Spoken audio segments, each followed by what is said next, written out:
Hey, what's going on, everybody? We're back. We're here. We are here to recap the nomination episode, Big Brother All-Stars 2. This is David. Scared.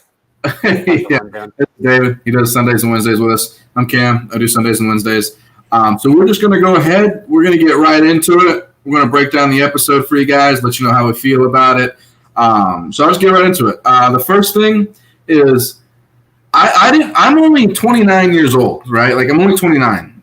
But when I saw how much older Will Kirby looks in this episode, I was like, how old am I? Like, because I remember this guy having not the long hair, but like the black slick back hair, and he was like talking to the camera and everything, you know. Now he's got gray, was it gray and white, and just he looks a little bit older, and he is, but. Right. He looks a lot different than he did from his playing days in Big Brother 2 and All-Stars. But, you know, he refers to himself on Instagram as a silver fox, and I feel like that's an appropriate way to assess him at this point in his life. He's still got that same swagger you can see when he's in the house, just that same confidence he's always had about himself, you know? And that's what I like about him. Yeah. Before we continue, did you think that we'd see more of him from this episode? Because I thought we'd kind of get some cameos from him. No, I imagine it's probably going to be on the Wednesday episode. We'll see some things on the Wednesday episode. So that's fair. Yeah. CBS probably, I was thinking they'd want to make the most because they probably paid him a decent amount to do this, but hopefully we'll see more of him on Wednesday. Apparently it's going to be OTEV is the veto. So right. I'm not sure how they're going to work in prizes for OTEV. Like, maybe, I don't know. Yeah, that's a weird one to do like prize rounds, maybe. I'm not sure. I don't know how they'd work around that. I'm sure they'll find a way. I thought it would be like this episode would be like where when the first All Stars, remember when they laid back down on that little like bed thing, or they were on like laying and they pressed a button and prize if you're the first one, but you can't see the timer. It's like the closest person to click to 15 minutes wins this prize. And like Will and Boogie were like just collecting up. They're like scooping everything. Yeah, I thought it'd be like that, but we didn't see that competition in this one. But yeah, so we'll go ahead and we'll get into the episode. The first thing we'll kind of go over is Christmas is basically trying to figure out who were those two votes, right? The two votes that voted to keep Davon were Nicole and Danny. And Christmas is trying to figure that out. She's like, what's going on? I need to get to the bottom of this. And she's one of the only house guests who actually this season had a good read on the situation. She is able to accurately predict in the DR, or accurately say in the DR that it was Danny and Nicole F who were the rogue votes. And basically this, along with what's been happening in the last couple of weeks where she thinks Nicole F and Danny are making side deals with Kevin and Davon, this puts those two on her radar even more. And she's in this position where if she, and well, this is obviously jumping ahead a bit, but she comes to the conclusion that if she wins HOH, she's hoping to take a shot at Nicole and Danny and possibly break up the committee a bit early. Right. That's just crazy. Like, we'll get this entire episode is just alliances firing at their own alliance. And I don't get it. I don't understand it. And during that Christmas conversation, we have a shocker here. We have a first on this season. Nicole lied. She said she wasn't the vote. Yeah, shocker, right? She's lied about literally everything. Literally.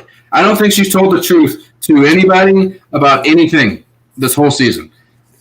And she tries to seem and play it off, and we've been saying this since the beginning of the season with her like feud with Janelle. She just tries to pander herself to the audience as some like heroic character who can do no wrong. But in reality, I mean, season 18, this season, she's played a little cutthroat, and I mean, it served her well. She won 18. I mean, she's doing well so far this season. So, again, we just appreciate if she would own it. And, you know, it's just frustrating to watch from a viewer perspective. Right. And so in this conversation, then, I just wanted to show that. That was kind of funny. That made me laugh a little bit. So, but yeah, so I don't understand this dynamic where, and this is in the conversation she has with Christmas, is basically I'm going after, like, we're splitting up. Like, me and Danny are going to, Nicole says, me and Danny are splitting up, right? And Danny then does a DR where she says, it's time I start playing my own game for myself and start developing these relationships. Why don't you guys just go in as a strong two and develop these relationships? Why do you have to split up and do this on your own. Because now you're dividing yourself from your closest ally, and you're trying to build. Like, why not just keep 2 strong and bring another person in, and then bring another person? It doesn't make any sense to me. Well, and the whole logic behind them splitting up, like the editing of it, the reason why they're splitting up is because them 2 were lying to each other about being the rogue votes. I mean, that's what the episode told us. Like, that made no sense.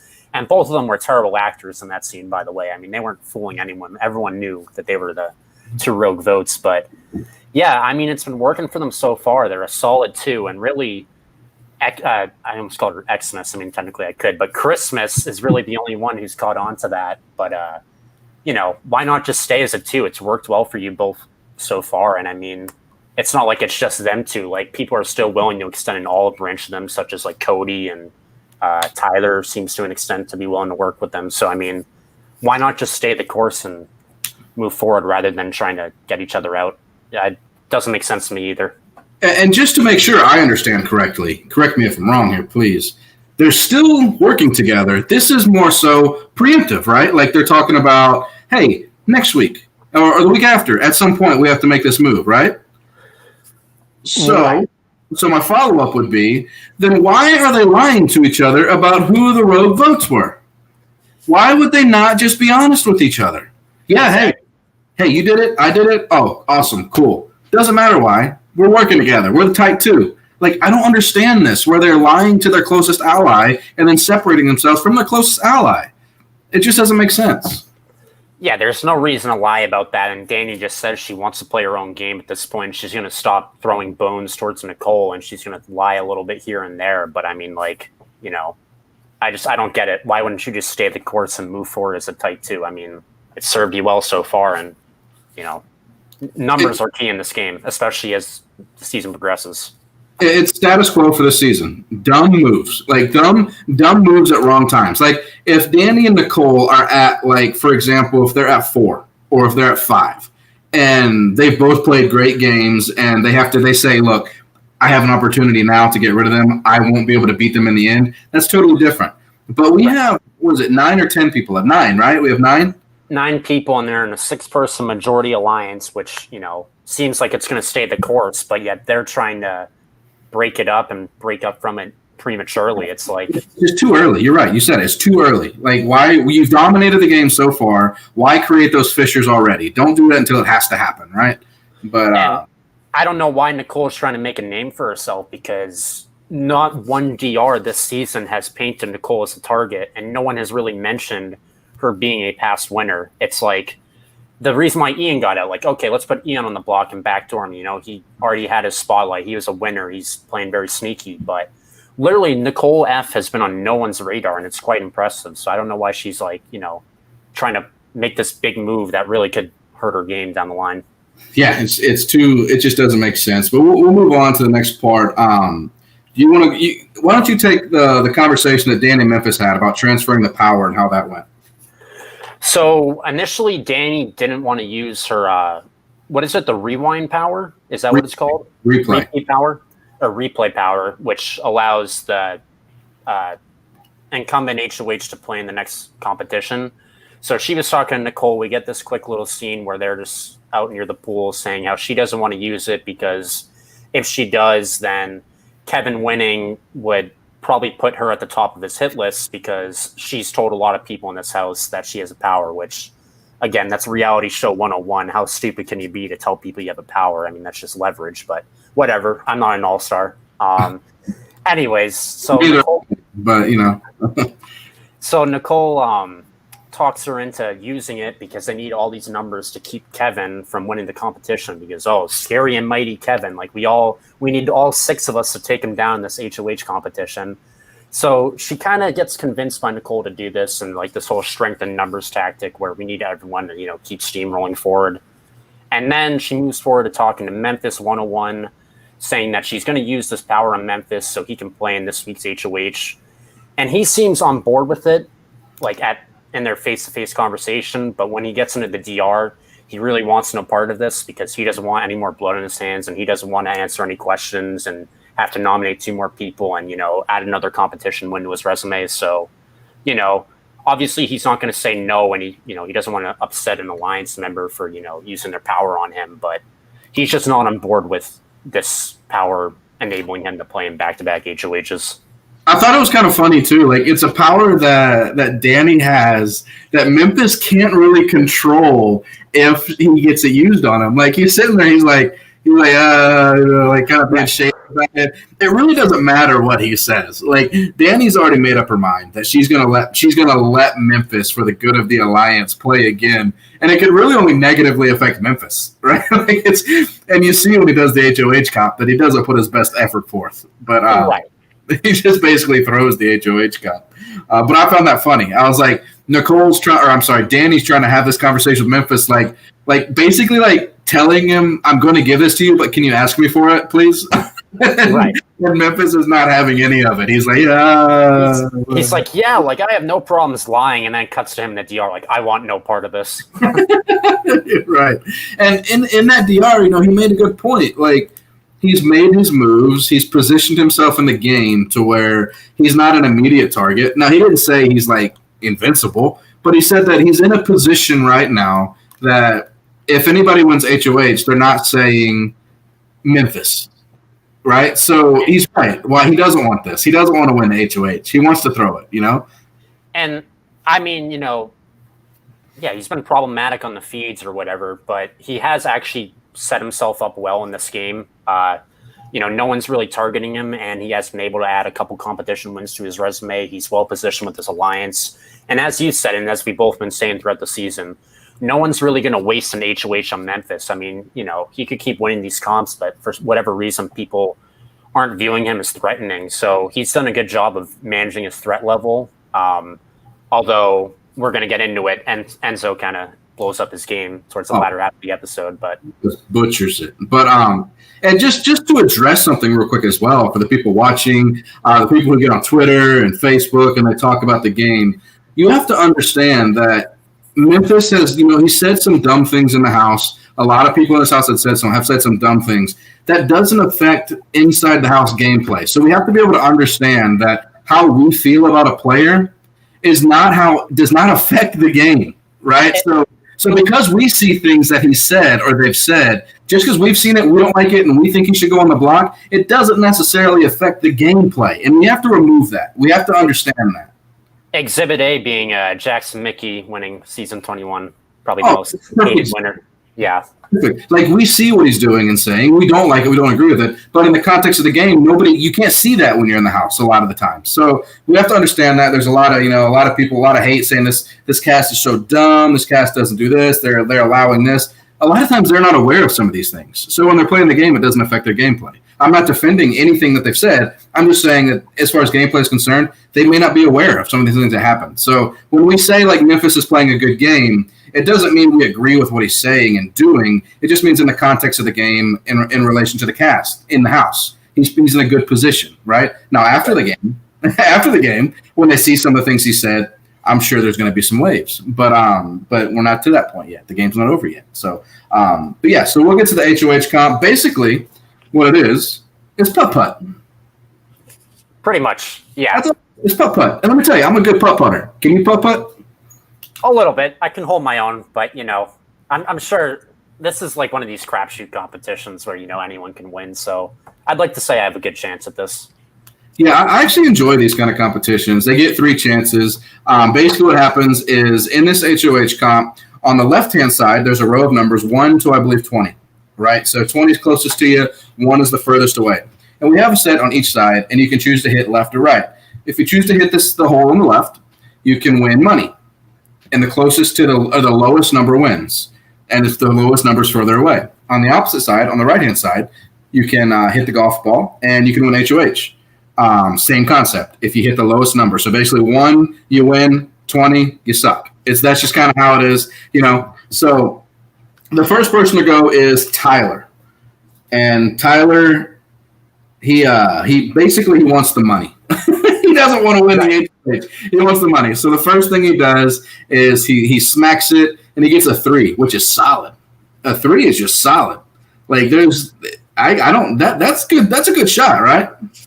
Right, and Yeah, he has a knack for doing well in these competitions, and he's just like, I want to win this money, and I have to laugh because he's like, I want to put this into Angela's cookbook stuff. I'm like, that's good for you, but like, I got written down a statement that he made that I was just like, I mean, it's business. Goodness. It's business 101. I mean, he's going to self-promote all of Angela's cookbook stuff, so more credit to him. But I'm like, so he gets the 3, and then if you shoot again, your number that you had previously on that same side, if you shoot twice on that side, is no longer there. It's whatever you get now, right? So he decides to keep 3. He's got 2 shots left, and he decides, okay, let me try to get HOH, because you can win both. You get a 1 on both and win HOH and the $10,000. So he shoots the power. He gets a 14, which he didn't really care. He didn't really want the power anyway. So the next one to go is Nicole. And Nicole basically says that she wants to start winning things. Which, as she's been saying the last 3 weeks or so, she wants to start winning things. And, yeah, I mean, she's not working out for her. She's not good at competitions. Like, if she wins a competition, it's because somebody else lost a competition, not because she won the competition.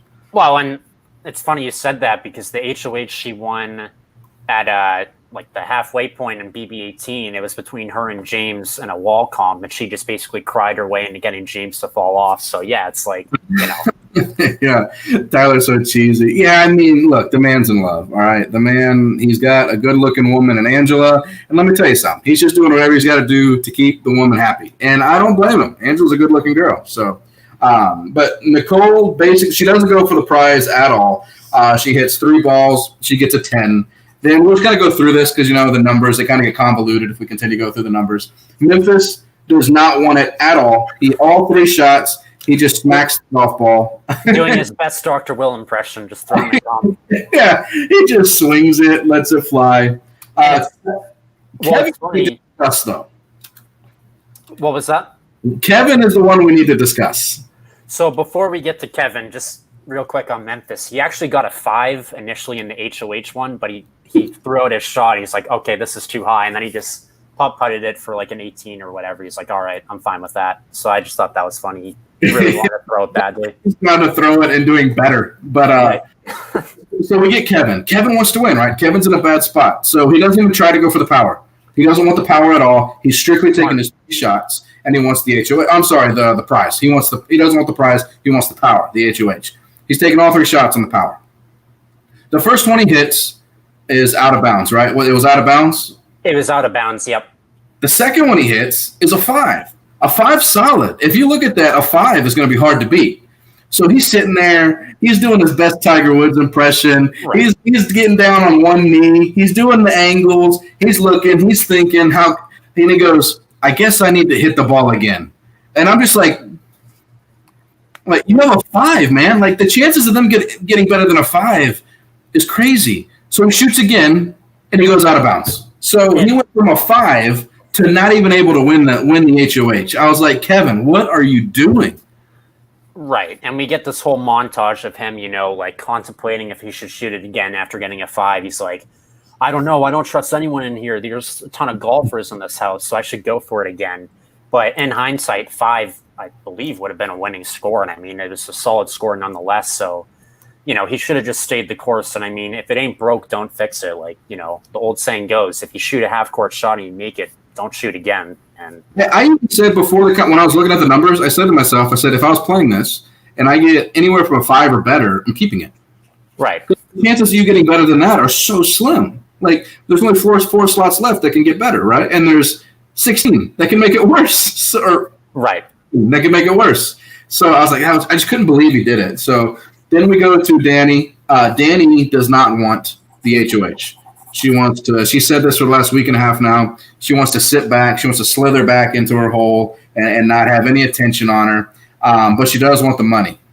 And she referenced Dr. Will and said, if I've learned anything from Dr. Will, it's that grab the money, or what was it she said? It's if you're in, like, you don't necessarily need to win comps to have power or something like that. Just the cheesy thing that the DR Grodner made her say, like, we have Dr. Will this week in the house, reference him in the DR. So, yeah, let him he's know. Not wrong. Right. So she shoots, and she shoots the first one, doesn't do so well. She shoots the second one, and she gets a 3 on the prize. So she doesn't want the power, she shoots the prize, she gets a 3.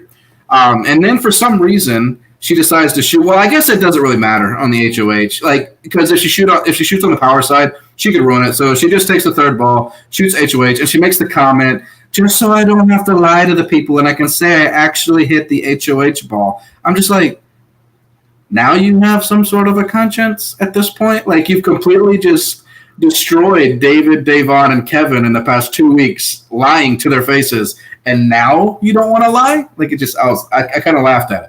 Right, and there's a scene right after that too where it refers to what you were saying, and I just have to laugh at her wanting to play like a clean game now. I mean, this is the new Danny Donato or Danny Briones or Danny 3.0.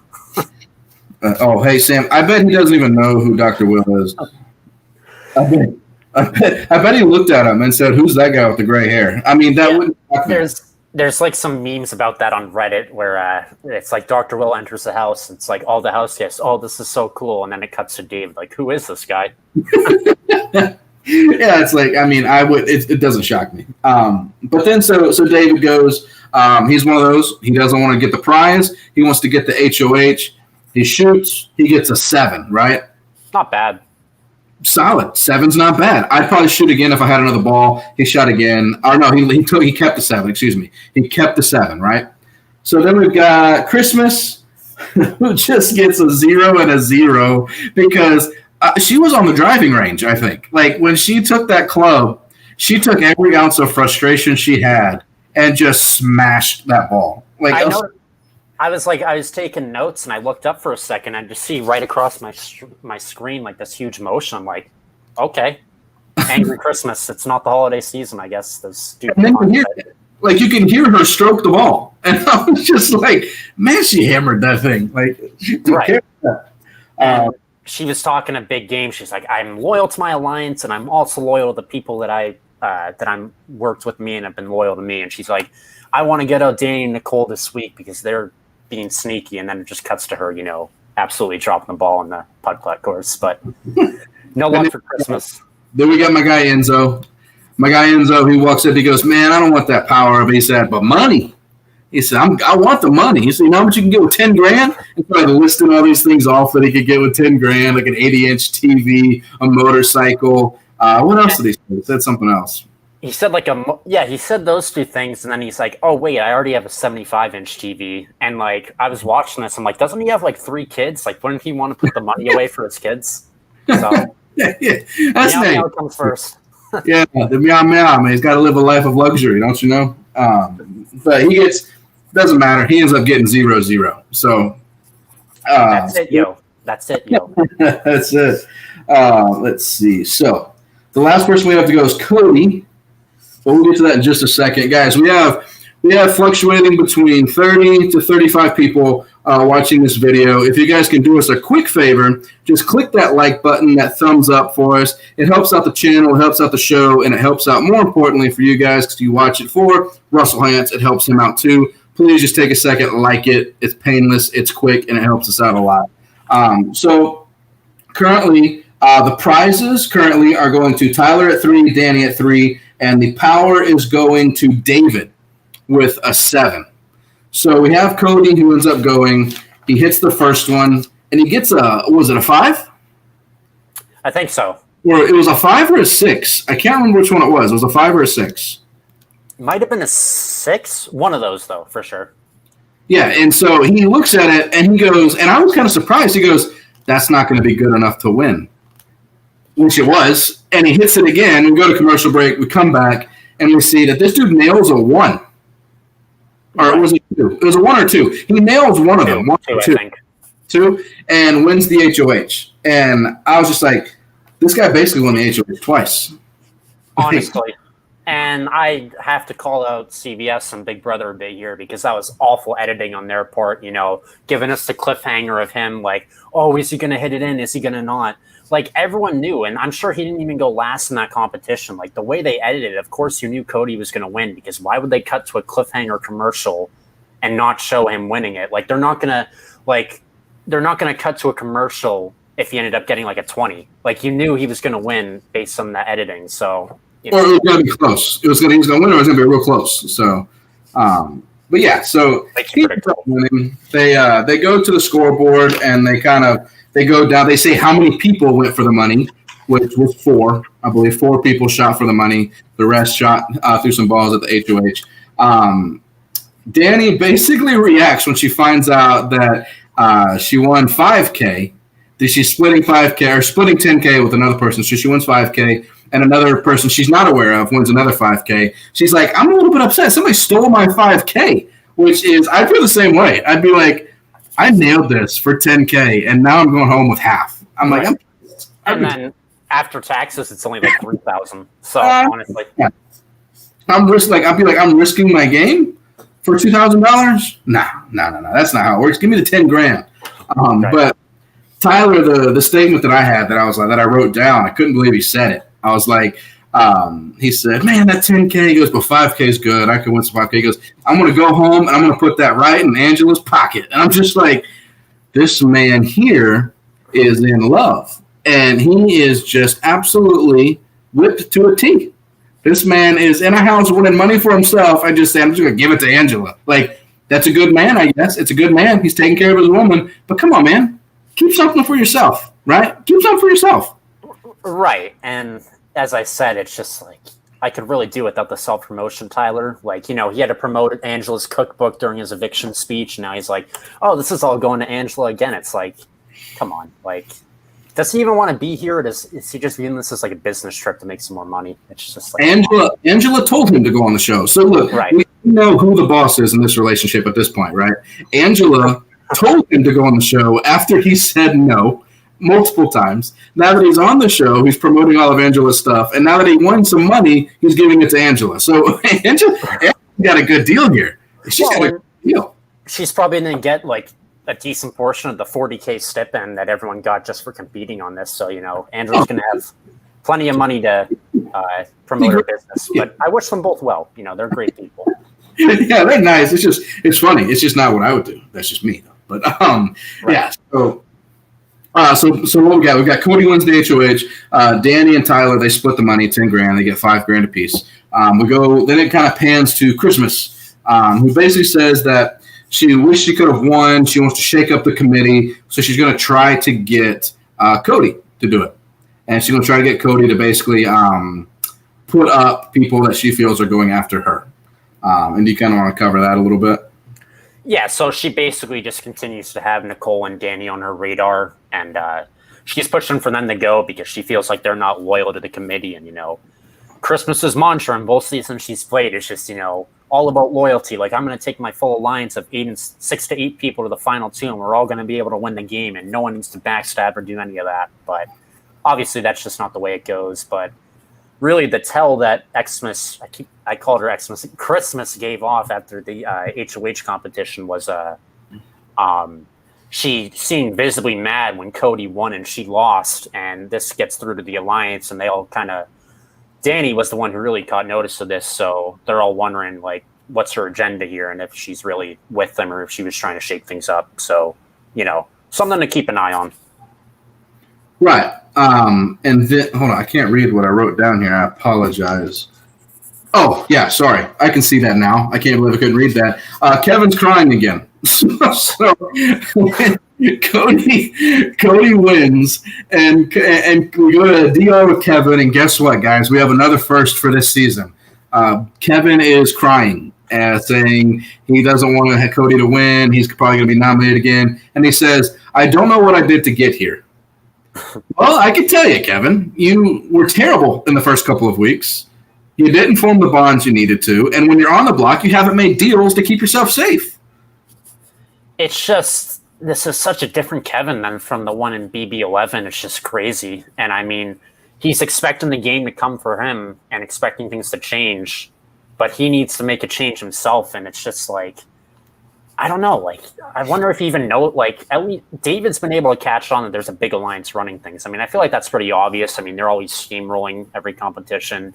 They're nominating the same people, but it still seems like Kevin hasn't caught on to that. It's just like, he's just accepting his fate as like a eternal pawn, and then he like doesn't want that. Like, I don't know. You got to do something. Like, and when somebody tells Kevin there's a big alliance, or somebody tells him I made this move to protect us, the first thing he does is deny there's a big alliance and then go to the big alliance and let them know what's going on. So he's basically trying to save his game by ruining his game.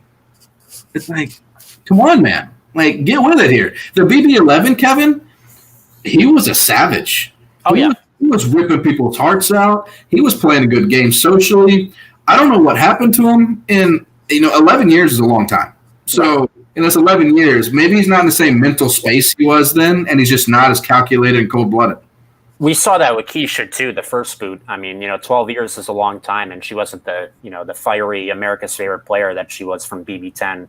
I mean, granted, that was probably due to pre-gaming that kind of screwed her, but still, I mean, you can definitely see how different people are. I mean, except for Enzo. I feel like Enzo's just pretty Enzo's the same. Yeah, Enzo's the same. Cody's pretty much the same, too. But, yeah, so let's see here. So, yeah, speaking of Enzo, he's the next person we'll talk about here. So it goes to him. He does a DR. He's talking about Cody winning the HOH. And, he goes, basically he says, he's good. He's glad Cody won. And he hopes that Cody – and this is you can see where Enzo's head is. Enzo's head is in the game. Like he says, he hopes that he targets Danny and Nicole. Cody does as the HOH, and you can see that. So Enzo's aware of what's going on in the house, but he's taking the back seat and trying to orchestrate it from afar. Right, and this is what he's doing. I mean, he was able to win some comps early, and establish his dominance as a good alliance member, and he's kind of been able to take a back seat for these last few weeks and just let other people, as you said, just get the blood on his hands or on their hands. And I mean, it's setting himself up well. I mean, no one's targeting him at this point. I don't really see anyone, targeting him in the near future. So it's smart gameplay for him to, just take a back seat and let everyone else take the shots at each other. And I wouldn't be surprised if we see him make another deep run in this season. Yeah, no, I agree. He's probably a lock for 4. I mean, it's probably a lock there because people are going to come to him. Like, because when the alliance divides, people are going to come to Enzo and they're going to be like, "Hey, I need you," and he's a number, right? Because he's not in the core alliance. They all trust him, and it's an attribute to his social game. I mean, whether you just want to talk to him personally, he's just a funny guy to talk to, or like strategically. I mean, people love to talk game with him as well. And we have someone like Memphis, who obviously we got that scene on Thursday's episode where he wants to take Enzo to the end because he thinks he can beat him. So he's just well positioned. He has many different avenues to go through to get to the end, and it'd be very disappointing if, as he said, he doesn't make it till at least Final Four. And then we have Danny and Tyler, who, I mean, I don't guess I understand this logic. They're supposed to kind of be working together. I know they have this divide between them, but in the alliance, but they lie to each other about who won the 5K. Like, why? Like, I just don't get it. Like, if you're working with somebody, like, I don't know, would you lie about the 5K if your alliance? Like, I don't know. How do you feel about that? I probably would, just because you want to keep that stuff to yourself, whether it has to do with the power in the game or just money. Because Big Brother players can find, for whatever reason, they can find a way to use anything against you. I mean, a big topic of BB19 for some reason was when Kevin won the 25K that season, let Paul get in the house, and like somehow it got leaked, and then everyone started using it against Kevin in the second half of the game, and that's essentially what put a big target on his back for whatever reason. So, I think Tyler kind of summed it up well in his DR. When you have information, just keep it to yourself. So I just think that's a smart play. But I do have to laugh at how Danny's like, it's time to lie about some things or whatever. It's just like, okay, keep some stuff to yourself, like keep secrets to yourself. It's like, all right, better late than never, Danny. Yeah, but like my point is they're looking each other in the eye. They both know each other got the money. There's like, they know. Like when you walk up to somebody, you go, "Did you get the 5K?" Like, why is it of any concern to you unless you didn't get the full 10K? Like, it's like David going up to everyone and saying, "Did you use the disruptor power to save me?" It's like, come on, like. There's no need to do that, right? Like, just move past it. Just go. Oh yeah, you got the other 5K, huh? Like, and then just, right. I mean, it's just they're both lying to each other's faces, knowing that each other are lying. It's just like, why even have the conversation? Just let it go. Don't even talk about it. You already know. Like, but Tyler, I will say, Tyler's a good liar, but he's also an awful liar, and that sounds weird to say, but like you can tell when he's lying, even in that scene. His eyes were getting like super wide, like, I don't know who got that 5K, man. Like, man, I feel so bad I didn't get it. It's like, come on. You're not fooling anyone. But. I know. I would do the same thing with David. It's like, this is a pointless thing. Like, people know it was you that used the power. Why are you going around asking people who used the power? Like, they already know it was you. Like, why are you wasting your time? You could have done so many other things in this time frame to help your game than lie. But anyway. Wouldn't be surprised if he asked Dr. Will if he used to disrupt your power on him, David. Yeah, that'd be funny there. Yeah. All right, so Cody, Nicole, and Danny, right? Cody, Nicole, Danny, and Enzo are in the HOH room, and they're talking about how Christmas was visibly upset about the results of the HOH. And the person mainly driving this was Danny, like we've already kind of discussed. Is Danny was really driving home. Dude, she was mad. She looked upset. Like, she was visibly angry that you didn't win. And Cody is eating it up. And right, and then Enzo's kind of like also there. He's like, yeah, yo, like, she was just really angry, yo, for whatever reason. And they're all just kind of like, drinking the Kool-Aid that Danny's given out.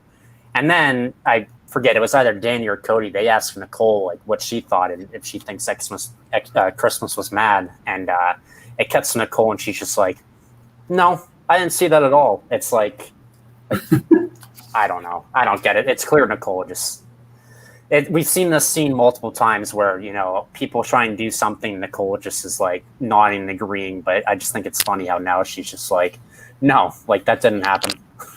Right, yeah. How do you feel about this question here? Does anyone think that Cody is full of himself this season? I don't find him as much of a good guy this season. Well, again, Cody out of the game and Cody in the game, he seems very nice, but to call him like a good guy from his prior season, he did kind of get in trouble with flirting with married women, so that was a little problematic his first season, but nonetheless, he seems like a great guy, but I don't know, this season he seems fine. I just, I haven't really sensed any cockiness from him. He seems like a genuinely nice guy. It's just, it's just pretty chill and laid back.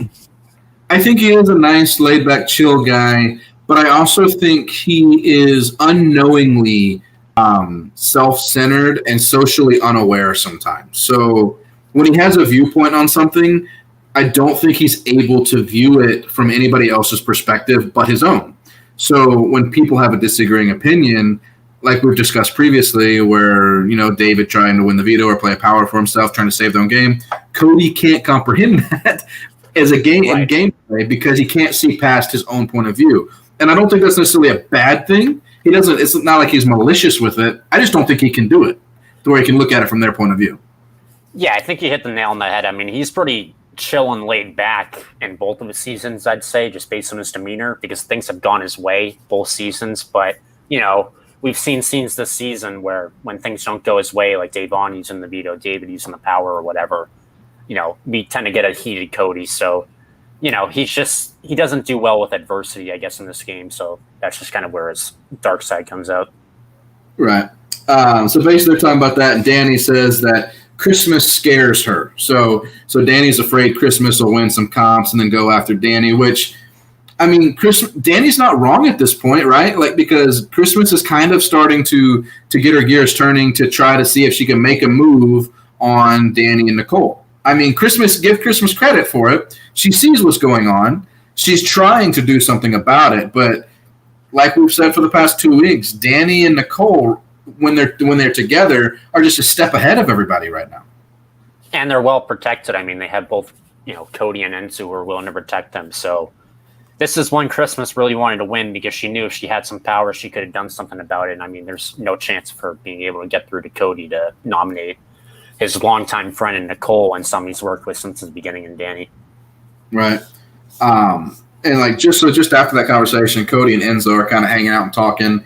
And do you want to kind of cover how he just basically butchers Memphis? So rewinding a little before, we get those typical goofy scene of David telling Nicole, don't walk in the bathroom. Enzo's in there. And Nicole walks in the bathroom and walks in on Enzo. And I don't know, that was a little weird, but we get those. Does he do that often? Because they referred to it as getting Enzo'd.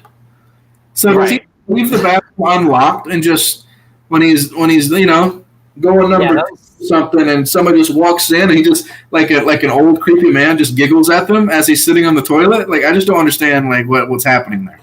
Right, that was a little weird. And then the very next scene, which this is also a funny one, is we get Enzo, or this is also a creepy one. Enzo walks up to the HOH room and walks in on Cody sleeping, and he like he stands over him watching Cody sleep. He's like, "We're in a good position, yo. That's it, yo. We're gonna go far in this game, yo."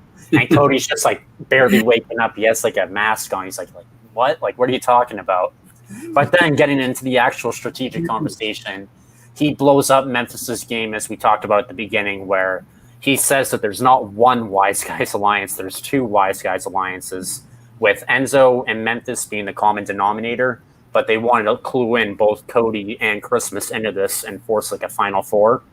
And basically the reason why Memphis is doing this is so it sets up both him and Enzo well to, get further in the game and, have those two be the first two to go in this proposed Final Four. So Cody didn't initially know about this when he was brought into the Wise Guys alliance, but Enzo exposed this to him. So now Enzo and Cody are kind of on the same page, whereas Christmas and Memphis are liars and they're trying to shake things up, and they should be the first two people to go from the committee. Right, and he tells Cody as well about the two Wise Guys, and he basically tells Cody, he goes, "Look, man, don't be saying things like Wise Guy this, Wise Guy that. Like, keep it down low. We don't want them knowing that you know about both of them yet. We're going to try to work this angle. Don't tell Christmas, all this kind of stuff, right?" And the first thing this guy does is he's talking to Nicole and spills the beans about both the Wise Guys. And it's like one rule. Hey, just keep this between us, man. We're trying to make this work between me and you. Keep it quiet.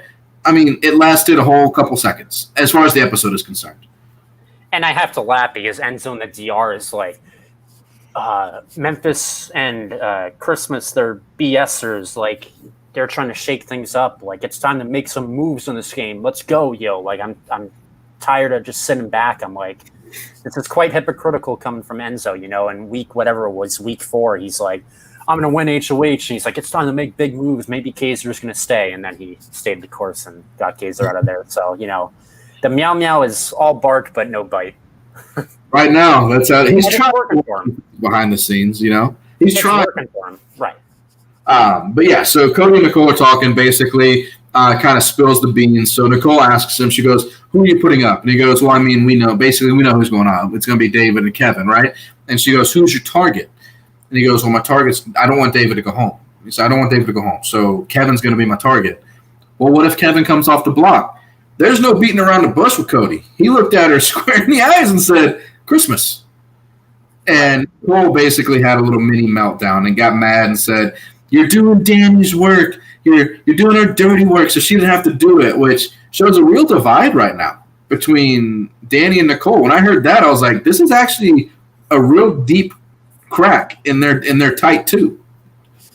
Which was surprising, and Nicole says that she doesn't want this to happen because she thinks Christmas is on her side, which is another bad read because Christmas is actively trying to get you and Danny out. So in retrospect, this would be the good move for both Cody and Danny. I mean, you get someone out who, from face value, seems like they want to shake things up in the alliance, and is someone who down the line could win endurance comps and could win these comps. I mean, Christmas is in very good shape, so she could easily go into comp beats as the season comes down the line, and you want to prevent that. All right. So Cam here asked, are we Team Danny or are you Team Nicole? It's a tough one. I mean, it's not tough for me. It's not tough. From a gameplay perspective, like, I respect like how Nicole's playing. Say what you want, like, it'd be very hard for me to, it'd be a very bitter way for All Stars to end if Nicole Franzel becomes the first 2-time winner. But that's not to say, like, I do respect the game she's playing. Somehow, some way, she's come in with a big target of having people pregame angry with her, and Janelle, and she won her last season, but somehow she still remained like not a threat at all. So if she were to win, I would respect it. But yeah, I mean, someone like Danny, it'd be cool to finally see her win. I mean, learn from her mistakes in BB13 and somehow play a sloppy winning game to go from like planting seeds and lying to, winning the 500K. That'd be a respectable story. But I think we're going to have a cluster F of a winner this season. That's my prediction. Yeah, if you're asking me Team Nicole or Team Danny, I am 110 times out of 100 Team Danny. Like, it's not even a question. I don't care. I don't particularly like Nicole. I don't like the way she plays the game. At least Danny plays the game. She owns her game. She'll talk. She'll tell you in the DR what she plans to do. Regardless of what she tells the house guests, when she's in the DR, she tells you what she's trying to do. She's always trying to make moves, whether they work or not. She's trying to play the game, make moves. Socially, not the best in the house. I understand that. But and I've also, I've also had a crush on Danny Donato since BB8 when I was, a freshman in high school. So, so Danny's got a place right here, So, and Nicole does it. So it's Team Danny, 110 out of 100. But yeah. So I think you're uninvited to the wedding. Yeah, that's okay. I don't have the $3,000 to go pay for the wedding anyway. So, which is probably only going to go up now that they don't have the sponsors because Nicole made fun of or laughed at Ian's disabilities. But anyway, we'll move on. So they're talking about Kevin and David going on the block. Christmas as a replacement. Yep. Nicole's Cody. Yeah. All right. So we covered that. So the next thing we have this conversation with Cody and Kevin in the HOH. And listen, this might be the worst move of the season, honestly. This is about as bad as two people can have a conversation without throwing nasty insults at each other. This is about as bad as a conversation can go personally and game-wise. So, yeah, Kevin gets into the room, and the first thing he says as he's sitting down is in a whiny voice, "Cody, please don't nominate me. Please, I'll do whatever you want." Instant red flag. Don't beg me to do anything. I don't need to help you out in any way. I'm safe. What benefit do I get in keeping you off the block? You're just an easy person to nominate as much as you hate it or not. And then he says there's bigger targets in the house. That may be true, but Kevin, do you not realize up until this point, Cody is in an alliance with those bigger targets, and they have dominated this game. And you've probably seen Cody's game in 16 where he stays the course. What makes you think he's just going to break away? So that was awful, but that's not even the worst part. Because then Kevin, just like Cliff last season, says, if you get me out of this house, I'm going to taint the jury and make sure that the jury doesn't vote for you. So I'm going to make the jury bitter. And then he proceeds to attack him personally and say, you think the world is all centered around you. And then this is where we see Cody kind of get a little bit mad for the first time this season. Or not the first time, but one of the few times. And he says, what's up, bro? Why are you attacking me personally? What's your end game? Do you think these personal digs are going to help me keep you off the block? So that was just ridiculous. And I mean, honestly, Kevin, fighting with the HOH is not going to keep you off the block. What kind of strategy is that? So honestly, that's probably my top candidate for worst move of the season. Just awful. And the response that Cody had, listen, they both responded incorrectly, if you ask me, in certain aspects. But the response that Cody had with Kevin is, if you he said in the DR here, I didn't see the whole thing because they edited some of it out. But when Cody said in the DR about Kevin, okay, so what if you don't want to vote for me? That's fine. You're one vote. I'm going to work on everybody else. I mean, I get that. Why am I going to waste my time trying to appease one vote when he hasn't done anything in the game? He's had no influence in the game, and everybody that's going to get out from here on out is in my alliance. So they're not really going to listen to him about gameplay. So, yeah, whatever. I'll put you on the block and, go to the jury house. But in the chat, guys, and comment when the video ends, you can comment as well. I'd like to know, because I don't know off the top of my head, who the first person who tried this strategy of, if you vote me out, I'm going to taint the jury. Because I'd also like to know who the first person was and if it's ever worked. Because I don't think it's ever been what's the word I'm looking for? A viable strategy. It's never worked.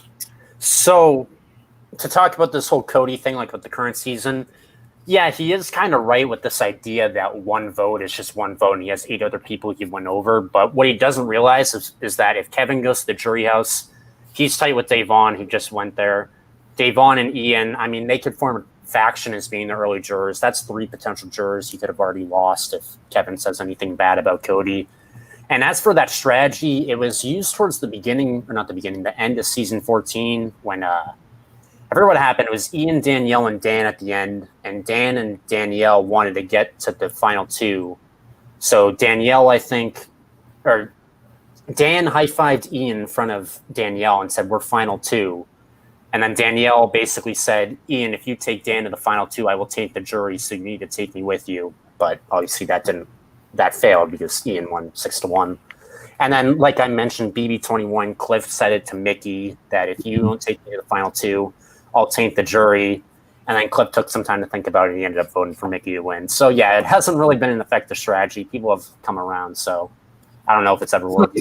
To me, it's like, so Kevin's looking at Cody saying, Cody, the world doesn't revolve around you, all right? There's a bigger game here. And then Kevin's then going to make it revolve around Kevin. Like, so he's telling Cody it doesn't revolve around Kevin, but Kevin's then putting an argument out there that the entire game revolves around him, right? By saying, if you vote me out, I'm ruining your game and you don't win. Why do you not win? Because I'm tainting the jury. I'm like, you can't argue that somebody's head is like they're only worried about themselves and then you only worry about yourself, right? That's what I got out of that. That could be a stretch that you may not agree with that, but it's hard for me to have somebody pose an argument against me and then use the same argument in their defense. Yeah, just don't be like hypocritical, basically. And it's just never, and you think this wouldn't happen in All-Stars. If you want to stay off the block, this is Big Brother 101, everyone watching, if you're going to go in the house. If you want to stay off the block, don't fight with the HOH before nominations. Don't do it. Just don't. I mean, he probably already knew he was going up anyway, and that's why he probably let loose a little bit. But like, BB-18, Jose, Messiah, he fought with Nicole. He didn't fight with her, but he basically said, like, if I stay in the house, I'm coming after you. Why would you say that? Like, obviously, Nicole's going to send you on the block and you're going to go home second. Like, just never do that. Yeah, it was a really weird exchange between the two. And it's weird because I believe in week 1, wasn't it Cody who was out fighting for Kevin saying, I don't want you to go home. I want you to stay. We could work together in this game. And I guess it never materialized over the next couple of weeks. Right. I mean, he just stuck the course with the committee, and Kevin's just unfortunately been on the outside the whole time. He's having a tough time in there. You got to feel for him. Yeah, so basically what we got, the nominations come out, and it's no surprise, guys, it's David and Kevin. Kevin is the target for the week. There's an option that possibly you can backdoor Christmas, depending on veto, whoever wins the veto, if it's used. We don't know that. We don't want spoilers in the chat. It's not this show. That's a show that we do. Not we, but we have the reality. They do the live feeds, spoilers on there every day at noon. You guys tune into that, watch that. They'll go over what happens in veto, who's replaced, but don't put that here. The one last thing that I have as far as the recap that really super offended me is David compares himself to LeBron James. My goodness, what a ridiculous statement. Okay, I'm a LeBron James truther, and I'm going to say it. I'm going to say it, and you guys probably aren't going to agree with me. Greatest basketball player of all time, and I stand by it. I'll fall on that sword. But anyway, so basically David compares himself to LeBron James, saying time to suit up and win. See, I'm a Celtics fan, so he's left a bitter taste in my mouth for probably the last decade or so. But hey, he's a great player. But yeah, that analogy confused me because he's like, LeBron was down 3-1 in the finals and he had the greatest comeback ever, so I can do this. Like, I don't know. I don't understand the correlation, but he's basically saying that they're on the brink of losing. He's on the brink of his game losing, and he's going to try to corral the troops and get it together.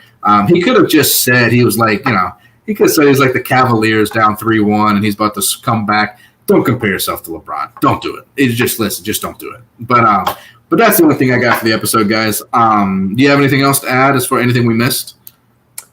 No, I think that covers it. I just wish we had Dr. Will this episode in some capacity. Yeah, hopefully it'll be on Wednesday. But yeah, guys, do me a favor, please. Comment in the chat. Comment down below. I get on there. I discuss everything with you guys. If you ask a question, I'll answer it. If you have a comment, something we missed, something we didn't go over, something you just generally disagree with, let us know in the comments. I'll respond. If you don't mind, hit that like button. That'll really help out the channel. It helps out our show. It helps out Russell Hantz. All of the above. Simple, quick click. We will be back on Wednesday for the veto. And then Thursday is Russell Surviving Big Brother, where there is a former Big Brother house guest, and it's a 2-hour episode on Thursday. But we can go over that on Wednesday. We will see you guys then. All right. See you guys.